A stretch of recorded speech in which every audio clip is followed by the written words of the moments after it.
When it comes to polishing, there's many different techniques, whether you're doing it by DA or by hand. But one thing stays the same: the more you work the polish in, the better the outcome. What polishing does is it takes the oxidization out of the metal.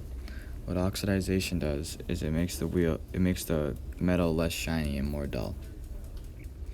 Polishing by hand takes more work because you have to manually rub the polish into the metal.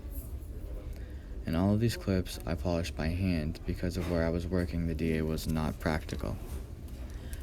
When you use the DA, which is a little air-operated machine, all you have to do is put the polish on to the pad and move it back and forth over. The DA does all the work for you, and usually polishing by the DA gives you a better outcome because the DA moves very fast and it really gets into the metal and brings it out. The more you polish, the better your truck will be. The longer you go without polishing, however, it'll take more work to restore it to its former glory. Sometimes it's too far gone and it needs to be rouged, which is a different topic, which is basically heavy-duty polishing. Polishing also helps bead water, and what that means is that when it rains or when you wash your truck, it'll allow the water to roll right off of the metal, which makes it easier to clean and easier to wipe off at the end of the day.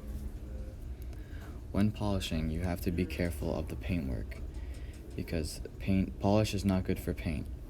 If you hit the paint too many times with the polish, you can actually cause damage to the paint, which can not be undone. Now, usually the drivers polish their own trucks, but there's a couple drivers that can't do it. They don't have time, or they just can't do it physically. Those drivers I help out by polishing for them. Personally, I think it's satisfying to polish because of the before and after.